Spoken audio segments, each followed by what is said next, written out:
This is Hidden Killers with Tony Bruschi. Here now, Tony Bruschi. It is hard to talk about the story of Ana Walshe without immediately feeling the weight of everything that she carried, everything she built, and everything she was trying so hard to keep afloat long before the moment she disappeared. And in my opinion, if you really want to understand how this case spiraled into national attention, you have to zoom out and look at the imbalance that defined her marriage. You have to look at the pattern of behavior, the stress, the responsibilities she managed, and the person she was managing them alongside. Because to me, this isn't just the story of a missing woman. It's a story of a woman who was succeeding in spite of the person she was married to. A woman who appeared to be holding together a life with a partner who, based on publicly documented behavior, seemed far more comfortable creating chaos than contributing to stability. And the contrast between their trajectories in those last couple of years is impossible to ignore. Tell me your thoughts in the comments section as we get into this. YouTube is where to do that. Search Hidden Killers with Tony Bruschi. And hit subscribe there as well. Really appreciate that. We're trying to get to 100,000 subscribers. We're getting close. We're over 80 now. So please, really trying to do that. Maybe by the end of the year with your help, if you can hit subscribe on YouTube. And again, thank you so much for that. By all public accounts, Ana was someone with direction. She was someone with drive, someone colleagues admired, someone employers trusted, someone with a reputation for reliability, ambition, and resilience. And juggling 3 kids, 2 states, a demanding job, and a husband already tangled in a federal fraud case. She did it all while projecting strength. Something I'm going to guess he knows nothing about and also probably couldn't stand. Meanwhile, the man she was legally tied to, Brian Walshe, brought something very different into that home. Now, this is my opinion based on publicly reported facts. Brian's documented history paints the picture of someone with a long pattern of deception, instability, and choices that consistently pulled him away from responsibility rather than towards it. So it's no shock that we are where we are. Years-long fraud schemes, lying to federal investigators, forcing Ana and others to carry the consequences of decisions they didn't make. To me, that's not just a marital imbalance, that's emotional labor on steroids. A dynamic where one person is building, and the other is draining. And when you're left trying to raise a family, that dynamic becomes suffocating. I've been there. As Ana accelerated in her career, earning promotions, taking on more responsibilities, expanding her role in Washington, D.C., Brian's world narrowed into probation requirements, restitution demands, and legal consequences. And in my opinion, when a partnership becomes that lopsided, it creates a predictable emotional environment, pressure on one side, fear and insecurity on the other. You don't need a psychology degree to recognize what appears to be a classic pattern. One partner flourishing, the other struggling, one growing, the other stagnating. One moving upward, the other locked in place.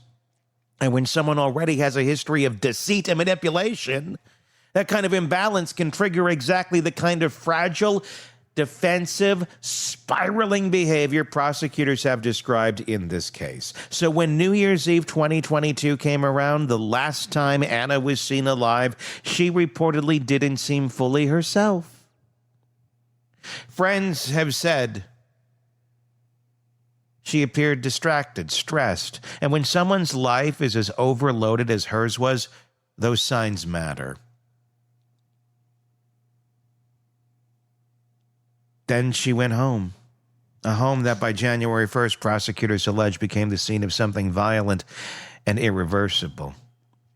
And they're telling the moment Ana walked through that door, she was stepping into a situation already shaped by Brian's past choices. And their allegations, paired with the forensic evidence revealed publicly, paint a grim picture. But my own opinion is shaped just as much by Brian's behavior after Ana's disappearance as by what prosecutors say happened before it. Because from the moment Ana was last heard from, Brian's actions, those that have been publicly documented, do not resemble the actions of a husband in crisis. They resemble the actions of someone managing a narrative, someone constructing an alibi, someone responding not to the fear of a missing wife, but the fear of being questioned. This is what strikes me. When a spouse disappears, the first instinct of any emotionally grounded, responsible partner is alarm. Panic, calls, searches. But prosecutors say Brian didn't report Ana missing. Her employer did. And to me, that alone says something important about who Ana was and where the center of responsibility in that marriage existed. The timeline prosecutors have laid out shows Brian claiming he believed she left for a sudden work emergency, yet he never contacted anyone to verify that, never checked travel records, never reached out to her job. That lack of initiative is, in my opinion, consistent with the broader pattern of avoidance and passively present throughout his documented history. Then there's the shopping trip. The images prosecutors entered into the record showing Brian pushing a cart of cleaning supplies, mops, tarps, buckets, gloves, chemicals are, in my opinion, extremely difficult to reconcile with innocence. And when combined with the Google searches, yeah, remember those? Some of the worst we've ever seen. Prosecutors say were made from a device in the home. Searches about dismemberment, decomposition, body disposal, and inheritance. The pattern, to me, it becomes a lot clearer.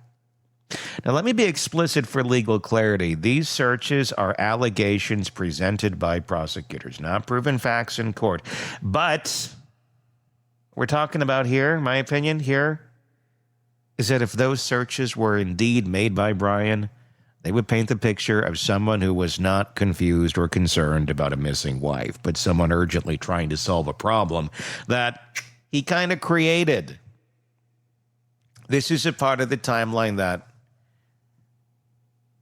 in my opinion, reveals the most about his psychological state, because a person in shock doesn't behave with that level of planning. A person in denial doesn't immediately begin researching body disposal. A person in distress doesn't take a trip to Home Depot for industrial cleanup materials. Those actions, if proven true, which, look, they're on camera, reflect what many experts would call a reactive attempt to regain control after an extreme act. Control through concealment. And then came the forensic findings. Again, prosecutors allege investigators discovered blood in the basement, a damaged knife with apparent blood on it, and items later recovered at a transfer station, including a hacksaw and a blood-stained rug. Nothing to see here, right? I'm not stating these things as proven facts. I'm stating what prosecutors have publicly claimed. But if those items are connected to this case, as they allege and appear to be, they point to deliberate attempts to handle a physical aftermath. The psychological interpretation here, in my opinion, is that when someone who depends on manipulation for emotional survival is suddenly confronted with consequences they cannot escape, they don't collapse, they adapt. And adaptation in this context looks like concealment, fabrication, and delay. Which brings us to his interactions with law enforcement. Based on the prosecutor's statements, Brian's timeline and explanations contained a lot of contradictions.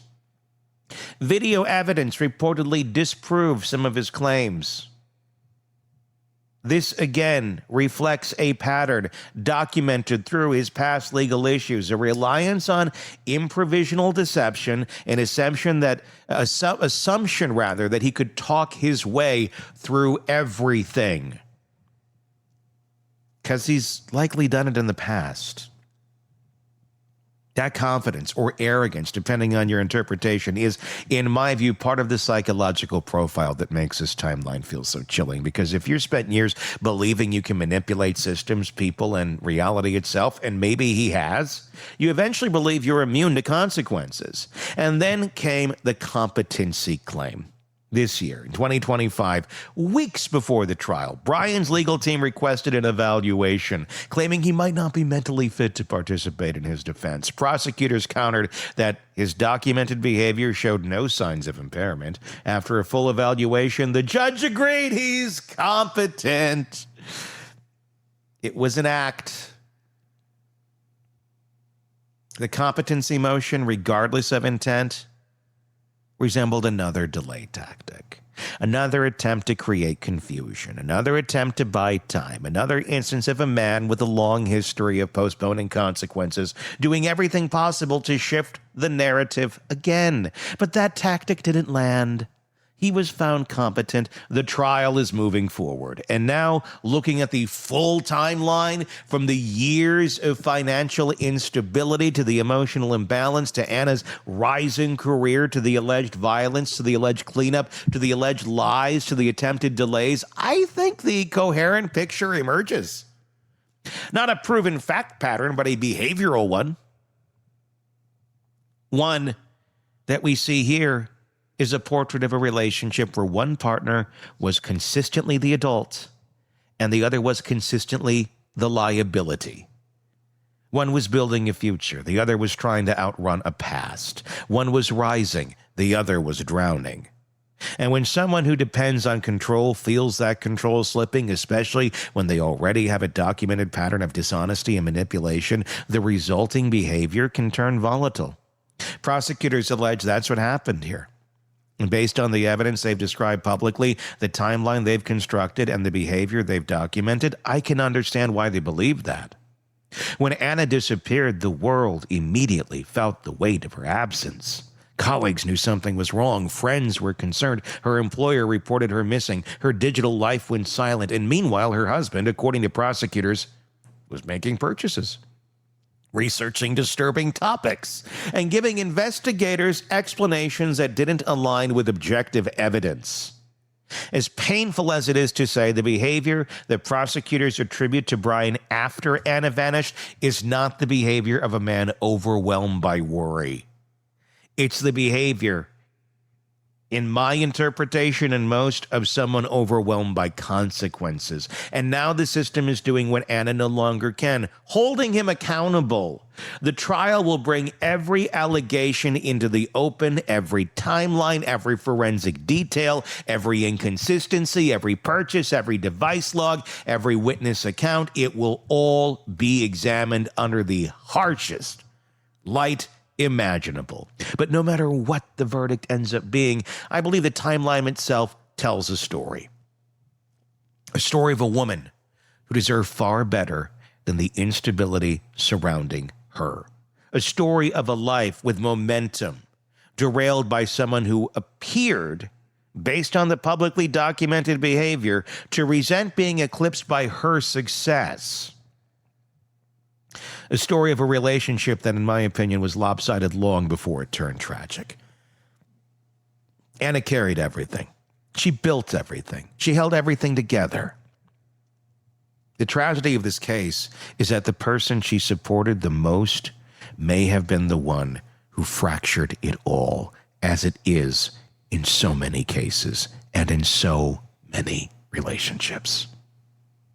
The trial will give us the legal answers, but the timeline, as publicly known today, gives us something else. A sobering look at what happens when someone who relies on manipulation runs out of moves. And the person whose strength kept the family together is no longer there to carry the weight. Give me your thoughts in the comments section on this case. We're going to keep following it for you as this trial now is about to get started. He's competent. Jury selection begins soon, and we're going to be there every step of the way. So please do press subscribe so you don't miss our coverage of this trial, the case, as it continues to move forward. My name is Tony Bruschi, and we will talk again real soon. Want more on this case and others? Then press subscribe now and don't miss a moment of true crime coverage from Tony Bruschi and the Hidden Killers podcast.